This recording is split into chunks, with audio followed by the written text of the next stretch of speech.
House Chairperson, let me take this opportunity to greet you, to greet the Honourable Minister, the Honourable Deputy Minister, the Portfolio Committee members of the Portfolio on Women, Youth and Persons with Disabilities led by our Whip.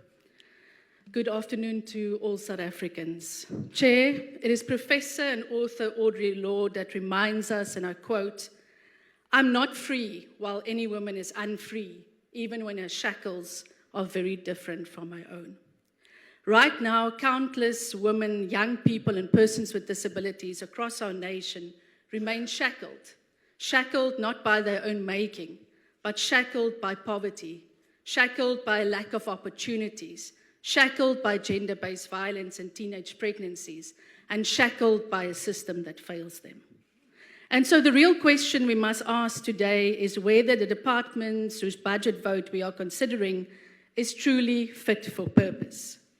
It is evident that this department struggles with a limited budget, and it's been said the budget is grossly underfunded, and in turn, it struggles to implement its core mandate. But what we so desperately need is a department that is able to do more. To do more to ensure that the sanitary dignity framework is reviewed, strengthened, and implemented in a uniform manner so that we can end period poverty. Do more for persons with disabilities. For example, as we speak right now, hundreds and thousands of learners with disabilities, more than 600,000 of them, are not in education. And I have to ask the question, where is the outrage and where is the action? And collectively, we have to do more in the fight against gender-based violence and femicide and ensure that government complies with the National Strategic Plan on Gender-Based Violence and Femicide. Chair, Budget Vote 20 transfers the bulk of its budget to the National Youth Development Agency and the Commission for Gender Equality. Young people deserve an NYDA that is responsive, visible, effective, and accessible to rural youth.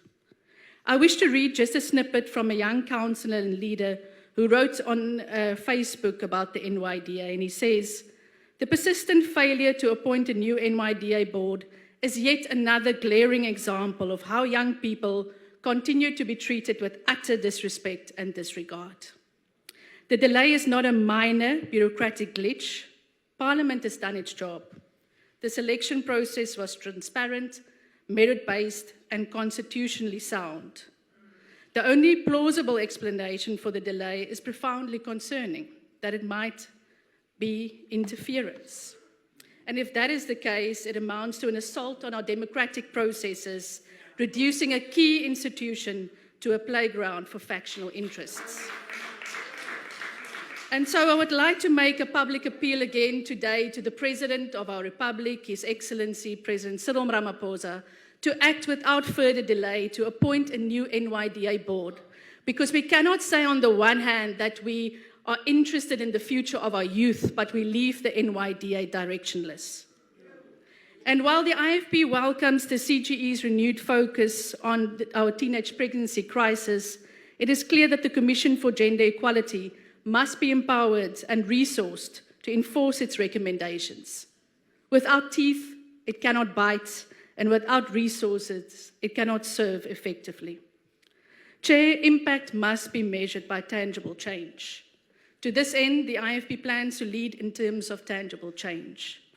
Our President, Honourable V.S. Labisa, has already indicated that a review of the criminal justice system is needed as it pertains to the sentences of rapists, murderers, and human traffickers. When we call for a more responsible justice system, it is because we refuse to accept the South Africa where impunity reigns. Then on behalf of the IFP, I plan to introduce a private member's bill, the Employment Services Amendment Bill, that will see all entry-level and low-skill job opportunities reserved for young South Africans. The work on this has already started. Reclaiming these jobs, which now is largely occupied by foreign nationals without the paperwork or skills that would make them eligible to live and work in South Africa, means reclaiming the future of our young people. House Chair, we have the policies, plans, and good intention. What remains is the political will, the unwavering collective and bold action, resources, determination, and a shared responsibility to implement and act.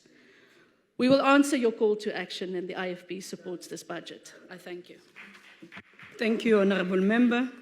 I will now acknowledge Honourable Peterson.